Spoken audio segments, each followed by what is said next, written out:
Bienvenidos a la sección número 24 de la materia Introducción General a la Biblia. Continuamos con el tema de los libros apócrifos. Gonzalo Báez Camargo, en sus propias palabras: cuando las sociedades bíblicas aplican ediciones sin los deuterocanónicos, es para responder a las necesidades de las iglesias que no los aceptan como parte del Antiguo Testamento, sin que esto signifique en modo alguno que al hacerlo las sociedades bíblicas dictaminen que solo esos libros son inspirados. Cuando publican ediciones que contienen los libros deuterocanónicos para iglesias que los aceptan, es también solo para responder a las necesidades de ellas, sin que tampoco eso implique de parte de las sociedades bíblicas un dictamen que los declare igualmente inspirados que los otros. ¿Captamos el punto? Ellos están diciendo, en otras palabras, nosotros editamos Biblias para los que nos las solicitan, para los que aceptan los apócrifos, o más bien deuterocanónicos, como inspirados. Los católicos les editamos sus versiones. Para los que no aceptan estos libros como inspirados, les editamos versiones sin esos libros, a gusto de cada quien. Con eso nosotros no estamos definiendo, estos son inspirados y estos no. Solo hacemos el trabajo de editar lo que nos piden. Eso es lo que están diciendo. Sí, no, el hecho de que mencionen o llamen a esos libros deuterocanónicos ya dice mucho. Los reconocen como deuterocanónicos, no como libros apócrifos. Sí, el que no lo mencione como apócrifos, están diciendo, nos adherimos a la posición católica. Lo llamamos como ha definido llamarlos la Iglesia Católica. No son para nosotros apócrifos. Por supuesto, ese es un lenguaje para, se me va la palabra, congraciarse, ¿okay?, con el catolicismo. Bien. Algunas razones que señalan a los libros apócrifos o deuterocanónicos para el catolicismo como no inspirados divinamente. Razones, ¿por qué no aceptamos estos libros los protestantes? ¿Por qué no aceptamos estos libros como inspirados? Bueno, en primer lugar, hay errores históricos, cronológicos y geográficos. Ejemplo, en el libro de los Macabeos, la Enciclopedia Católica dice respecto a este libro: entonces podemos admitir que el relato del fuego sagrado, así como la ocultación del tabernáculo, etc., es pura leyenda, y que la narración que se da de la muerte de Antíoco en la segunda carta es históricamente falsa. Un documento católico, refiriéndose a declaraciones del libro de Macabeos. No es un protestante hablando de eso. La misma Enciclopedia Católica admite 4 contradicciones en primera y segunda de Macabeos, con algún fundamento cierto. A continuación, una lista de estas 4 contradicciones, para que puedan mirarlas. En primer lugar, compárese primera de Macabeos 4, 26 al 34 con segunda de Macabeos 11. Macabeos 11, 21 pone las campañas a las que se hace mención en este relato en el año 148 antes de Jesucristo, en lugar del año 165 antes de Jesucristo, como debería haber sido si el relato es cierto. Y por otro lado coloca el relato en el reinado de Antíoco Eupator en lugar de Antíoco Epífanes. Otro ejemplo, compare usted primera de Macabeos 6 con segunda de Macabeos 8:30, 10:15 al 18 y 12:10 al 45. Las incursiones presentadas en primera Macabeos se describen como efectuadas en sucesión ininterrumpida, mientras que las presentadas en segunda Macabeos están colocadas en un plano histórico muy distinto. Un tercer ejemplo, si usted compara 1 Macabeos 6 con 2 Macabeos 9, sobre esto la Enciclopedia Católica admite que 2 de Macabeos capítulo 9 difiere de 1 de Macabeos capítulo 6 en lo referente a la muerte de Antíoco Epífanes, de quien falsamente se declara haber escrito una carta a los judíos. Un cuarto ejemplo, concerniente a 2 de Macabeos 6, 18 al 7, 42, la misma enciclopedia dice: el cuadro de los martirios es sumamente colorido y es improbable que Antíoco haya estado presente. ¿Qué del libro de Judith? Desde el punto de vista católico, se ha aceptado tradicionalmente este libro como una historia exacta. Sin embargo, los católicos se ven obligados a admitir en su artículo sobre Judith: debemos confesar que hay, contra el punto de vista tradicional católico, muy serias dificultades. Los datos históricos y geográficos en este libro, como lo tenemos ahora, son difíciles de entender. Estas dificultades son las mismas autoridades católicas las que las han hecho ver, y son por lo menos 10, citadas por F. Padilla. Veamos algunas. 1. Nabucodonosor, al parecer, nunca fue rey de Nínive. 2. La alusión que se hace en 1.6 a Eric, rey de los Helicos, es dudosa. 3. El carácter de Nabucodonosor difícilmente se parece al retrato que de él se hace en los monumentos. 4. Nótese la mezcla, dice ese autor, nótese la mezcla de nombres babilonios, griegos y persas en este libro. 5. La genealogía de Judith, como lo presenta la Vulgata, es una mezcla. La que dan los 3 principales códices tal vez es mejor, pero varía en cada uno de ellos. 6. La misma Betulia es un misterio. Su posición se fija con minuciosidad. Se sitúa a la orilla de la llanura del Esdraelón y guardando el paso a Jerusalén. Sin embargo, no se encuentra ninguna señal de que haya existido tal lugar. Puede ver todo el capítulo 11 en ese sentido.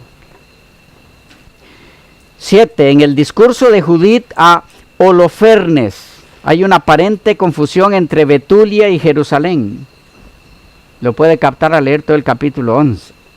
Sigue diciendo el autor católico: en los hechos correspondientes al tiempo de Nabucodonosor y por lo tanto al fin de la monarquía hebrea, nos parece encontrar en los capítulos 5, 22, 8, 18 y 19 una alusión al tiempo subsecuente, o sea, siguiente a la restauración. 9. No hay rey en Palestina, según Judith 4, 5 y 6, sino solamente un sumo sacerdote. ¿Qué del libro de Tobías? Declaraciones de algunos eruditos católicos respecto al libro de Tobías. Anton Scholz y Movers lo señalan como ficción poética, según la Enciclopedia Católica. Gigot, profesor en el Seminario Católico Romano de Baltimore, en su introducción especial al estudio del Antiguo Testamento, da con todo detalle los argumentos en favor del carácter no histórico del libro sin intentar refutarlos de ninguna forma. Sin embargo, a pesar del libro de Gigot en 1901, ya para el 24 de junio de 1905 la Comisión Bíblica decretó: se prohíbe a los católicos sostener que un libro de las Sagradas Escrituras, incluyendo naturalmente los apócrifos para ellos, que haya sido considerado en general como histórico, no lo sea, ya sea todo o en parte, si no se puede comprobar con sólidos argumentos que no fue el intento del escritor sagrado escribir historia. Así arreglaron el problema. A continuación, algunas inexactitudes históricas encontradas en el libro de Tobías. En Tobías 1 y 2, se dice que Salmanasar, en algunas versiones Enemazar, llegó cautiva a la tribu de Neftalí, pero esto es falso, históricamente hablando, pues quien llevó cautivo a la tribu de Neftalí fue Tiglat-Falazar III, rey de Asur, según Segunda de Reyes 15:29. 2. En Tobías 1:18 se llama Senaquerib, hijo de Salmanasar, pero él era hijo de Sargón. Contradicciones entre los apócrifos y los libros inspirados en el tema de la salvación, el medio de la salvación. Los libros inspirados dicen que es por gracia de Dios solamente. Efesios 2, 8 y 9, Tito 3, 5 al 6. Los apócrifos, específicamente Tobías 12, 9, dice, pues la limosna libra de la muerte y limpia de todo pecado. Una contradicción abierta con un libro inspirado. Otro ejemplo, un ángel que miente. En Tobías 5:12, el ángel dice llamarse Azarías, pero en 12:15 dice yo soy Rafael. Véase lo que dice la escritura sobre los mentirosos en Juan 8:44 y Apocalipsis 21:27 y 21:8.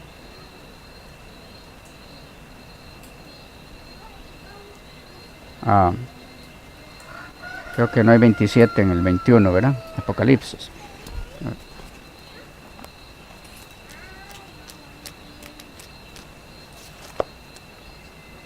Sí, es el último versículo.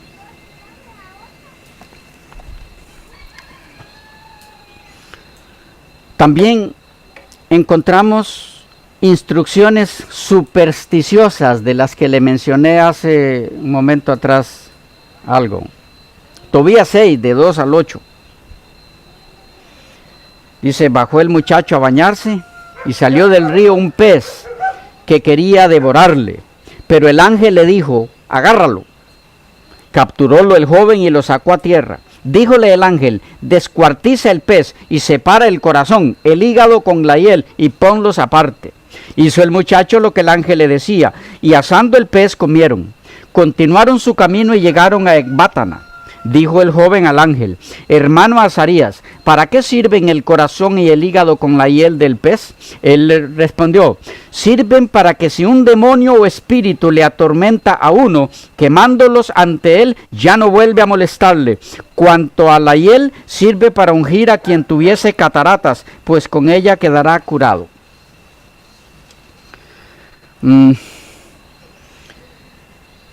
Pueden mirar ustedes lo que se indicó por parte del apóstol Pablo a los que practicaban estas artes mágicas en Éfeso. Pueden leerlo en Hechos 19, 13 al 20. Esto es condenado por la palabra de Dios. Quede el amor de Dios limitado. En Sabiduría 7:28 dice que Dios a nadie ama sino al que mora en la sabiduría. Si usted compara esto con Juan 3:16 y Romanos 5, 8 y 9, hay otra total contradicción. Dios ama a todos, no solo a los que le obedecen.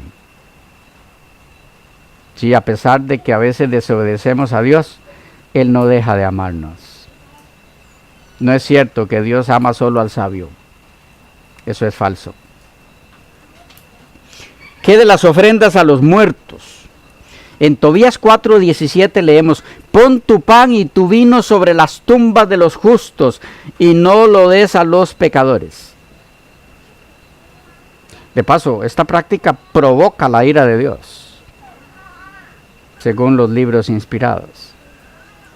Puede ver Salmo 106, 28 al 30, si quiere hacerlo en la versión católica Nácar Colunga, es mucho más clara, cómo esto provoca la ira de Dios, el culto a los muertos. y se adhirieron a Baal Fegor, Baal peor debe ser, y comieron los sacrificios de los muertos, y le provocaron a ira con sus obras, a Dios, y se difundió entre ellos una mortandad. Levantóse Finés e hizo justicia y la plaga cesó. Está narrando lo que ocurrió a Israel por practicar estas cosas que este libro apócrifo recomienda hacer. Tenemos también justificación para el suicidio en 2 de Macabeos 14, 37 al 46. Dice: un cierto Racías de los ancianos de Jerusalén fue denunciado a Nicanor como amante de la ciudad, donde gozaba de muy buena fama, y por su bondad era apellidado padre de los judíos. En efecto, en los tiempos anteriores había evitado todo contacto con los gentiles, y habían atraído sobre sí la acusación de judaísmo, exponiendo por ello su cuerpo y su vida. Deseando Nicanor dar muestra de su mala voluntad hacia los judíos, mandó más de 50 soldados a prenderle, pues creía inferir, prendiendo a éste, un golpe a todos los judíos. Estaba la tropa a punto de apoderarse de la torre de su casa, forzando la puerta de entrada y dada ya la orden a prenderle fuego. Racías, estando para ser apresado, se echó sobre su espada, prefiriendo morir noblemente antes de caer en manos de criminales y recibir ultrajes indignos de su nobleza. Mas como a causa de su precipitación no hubiera acertado a matarse y la tropa invadiera ya la casa, resueltamente corrió al muro y virilmente se arrojó encima de la tropa. Al verle, se retiraron y vino a caer en medio del espacio libre. Aún respiraba, y enardecido su ánimo se levantó, y mientras a torrentes le corría la sangre de las graves heridas, atravesó a la carrera por entre la muchedumbre hasta erguirse sobre una roca escarpada. Allí, totalmente exangüe, se arrancó las entrañas con ambas manos y la arrojó contra la tropa, invocando al Señor de la vida y del espíritu que de nuevo se la devolviera, y de esta manera acabó. Interesante cómo se justifica el suicidio y se presenta a este hombre como la gran cosa que hizo.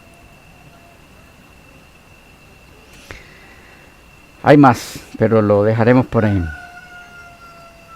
Declaraciones de autoridades católicas respecto a la no inspiración divina de los libros apócrifos, incluidas unas pocas autoridades no católicas. Acerca de Tobías, por ejemplo, en relación a este libro, el comentarista católico C.F. Devine expresa lo siguiente en el libro Verbum Dei, tomo 2, página 50. Los autores católicos en su mayor parte niegan totalmente la historicidad de Tobías, considerándolo como una ficción poética, como una fábula o cuento. En cuanto a la recomendación de esparcir pan sobre la tumba de los justos, dice el comentarista Devine que prácticas y ritos de este género eran comunes entre los paganos. Lo dice en la página 62. Acerca de Judith, el autor católico francés Abad Duclos dice que el libro de Judith presenta contradicciones imposibles de explicar. El comentarista católico M. Ley afirma que el libro presenta inexactitudes históricas. Verbum Dei, tomo 2, página 73. Y la versión Nácar Colunga dice en la página 487 que en la conducta de Judith hay cosas que la moral cristiana no justifica, entre ellas la mentira. En cuanto al libro de sabiduría, en la versión griega lleva por título La sabiduría de Salomón, pero Ralph Early, no católico, afirma que este libro se escribió alrededor del año 40 de la era actual, 1000 años después de Salomón. Dice un autor que el libro se escribió para impedir que los judíos cayeran en el escepticismo, el materialismo y la idolatría. Muchos sentimientos nobles se hallan expresión en este libro. Pero el problema que tenemos es que dice que se escribió en un tiempo en el que no se escribió. ¿Qué de Eclesiástico? Este libro se atribuye a un tal Jesús. En la introducción que aparece en la versión católica, Nácar Colunga, dice que el autor no pretende haber escrito bajo inspiración divina. El libro contiene en su prólogo las siguientes palabras de un familiar del autor. Dice: mi abuelo Jesús, habiéndose dado mucho a la lección de la ley, de los profetas y de los otros libros patrios, y habiendo adquirido en ellos gran competencia, se propuso escribir alguna cosa de instrucción y doctrina para quienes desearan aprenderla, y siguiéndola, aprovechar mucho más, llevando una vida ajustada a la ley. Os exhorto, pues, a leer esto con benevolencia y aplicación, a tener indulgencia por aquello en que, a pesar del esfuerzo puesto en la traducción, no hemos logrado dar la debida expresión a las palabras, pues las cosas dichas en hebreo no tienen la misma fuerza cuando se traducen a otra lengua. No solo este libro, sino aún la misma ley y los profetas y los restantes libros traducidos difieren no poco comparados con el original. Puede hablarse en estos términos de un libro inspirado. Es interesante observar que el autor del libro recalca que él no pretende inspiración divina. En el 33:16 dice: yo también, el último, me he desvelado como quien anda al rebusco después de la vendimia. Domingo Fernández nos dice respecto a esta declaración del autor de Eclesiástico lo siguiente: esta declaración del autor nos dice que él no se creía guiado por el Espíritu de Dios. Como bien dice su sobrino, se propuso por su cuenta escribir alguna cosa y la escribió. Lo que escribió es bueno, pero no es la palabra de Dios. ¿Qué de Baruch? Dice Ralph Early que aunque el libro de Baruch se presenta como escrito por Baruch, el escribiente de Jeremías, en el año 582 a.C., la realidad es que fue escrito alrededor del año 100 después de Cristo. El comentarista católico P.P. Seidon, en su introducción al libro de Baruch, dice lo siguiente: los críticos no católicos ponen la redacción final del libro en el año 70 después de Cristo, si bien algunas de sus partes pueden ser de origen anterior. La introducción, capítulo 1, versículos 2 al 14, abunda en inexactitudes históricas. De tal manera que el libro comienza con una afirmación que no la creen ni las mismas autoridades católicas. ¿Qué acerca de los macabeos? En 2 Macabeos 2:24 nos dice que su contenido fue narrado por un tal Jasón de Cirene en 5 libros, que nosotros nos proponemos compendiar en un solo volumen. En 2 Macabeos 12, 43 al 46, enseña y recomienda la práctica de ofrecer sacrificios por los muertos. Dice así: y mandó hacer una colecta en las filas, recogiendo hasta 2,000 dracmas, que envió a Jerusalén para ofrecer sacrificios por el pecado, la obra digna y noble, inspirada en la esperanza de la resurrección, pues si no hubiera esperado que los muertos resucitarían, superfluo y vano era orar por ellos. Mas creía que a los muertos piadosamente les está reservada una magnífica recompensa. Obra santa y piadosa es orar por los muertos. Por eso hizo que fuesen expiados los muertos, para que fuesen absueltos de los pecados. De paso, ¿pueden ver por qué le sirve este libro a la Iglesia Católica? Porque no pueden apoyar su práctica de oración por los muertos en la Biblia. Entonces necesitaban un libro que les apoyara eso. Entonces, qué mejor de que poder decir: aquí tenemos la base bíblica para la oración por los muertos. Noten entonces de dónde viene la doctrina católica de orar por los muertos y por qué incluyeron tal libro en su versión de la Biblia. La conclusión de 2 de Macabeos, versículos 38 al 40, evidencia a todas luces su carácter secular no inspirado.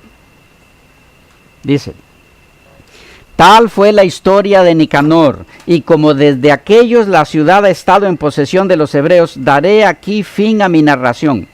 Si está bien y como conviene a la narración histórica, eso quisiera yo, pero si imperfecta y mediocre, perdóneseme. Como el beber vino puro o sola agua no es grato, mientras que el vino mezclado con agua es agradable, así también la disposición del relato siempre uniforme no agrada a los oídos del lector, y con esto damos fin a la obra. ¿Qué está diciendo el autor de Macabeos?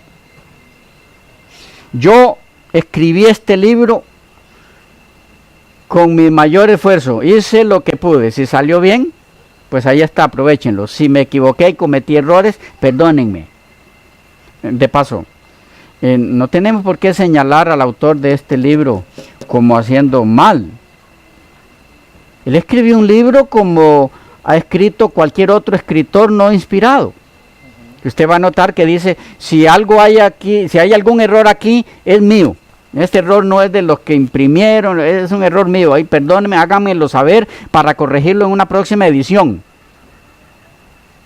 Pero usted no va a escuchar a Daniel o a Mateo o a Juan diciendo, si en algo me equivoqué, perdónenme.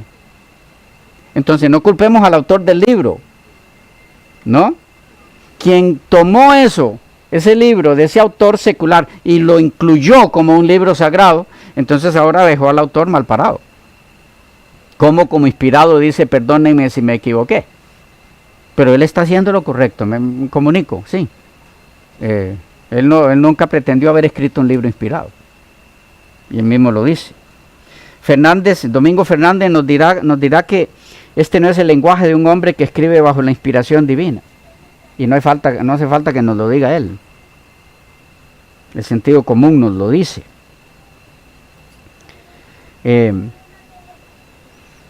Y también dice él que hay un aforismo que dice, a confesión de aparte, relevo de pruebas. Lo captamos. A confesión de parte, relevo de pruebas. Si la persona se está declarando culpable, ¿para qué se van a buscar pruebas? Solo que aquí el autor de Macabeos no es el culpable. ¿Ya? Bueno, ¿qué acerca de las añadiduras al libro de Esther? El libro de Esther en la Biblia hebrea y en nuestras versiones tiene 10 capítulos. En las versiones católicas resulta difícil poder determinar cuántos capítulos tiene. A manera de ejemplo, veamos cómo están los capítulos en un increíble desorden en la Nácar Colunga. Comienza por el capítulo 11 y continúa en el siguiente orden: 12, 1, 12, 2, 3, 13, 4, 15, 4, 13, 14, 15, 5, 6, 7, 8, 16, 9, 10 y 10. Eso es lo que van a encontrar en la Nácar Colunga. Esto parece llegar al colmo de lo absurdo y es más bien una burla a la palabra de Dios. ¿Y qué acerca de las añadiduras al libro de Daniel? El libro de Daniel, en nuestra versión Reina Valera, tiene 12 capítulos, igual que en la Biblia hebrea, pero en las versiones católicas tiene 14 capítulos, y las autoridades católicas reconocen que dicha sección es añadida al libro original. A manera de síntesis y conclusión, y después de este brevísimo y escueto análisis de los libros apócrifos, pareciera ser más sabio ajustar nuestras creencias como cristianos a los libros reconocidos como inspirados por Dios y no a algunos documentos que entre más se los estudie más revelan su origen secular. Y más aún cuando como creyentes en la palabra de Dios tenemos claro el peligro de añadirle a la inspiración, según Apocalipsis 22:18. Sigue pareciendo más sensato aceptar únicamente el escrito está como la autoridad para nuestras vidas. Que esa sea tu convicción, que esa sea tu determinación. Es mi propósito al compartir este estudio. Que Dios les bendiga mucho. Nos vemos en la próxima sección, donde entonces iniciaremos a ver los libros de la Biblia en cuanto al Nuevo Testamento, autor, fecha, tema central y periodo que abarca. Y así concluiríamos entonces los libros de toda la Biblia y entraremos en otras áreas dentro del tema de introducción general a la Biblia, como lo es revelación, inspiración y algunos otros tópicos que todavía nos faltan para concluir esa materia. Bendiciones, Dios les guarde mucho, nos vemos en la próxima sección si Dios quiere.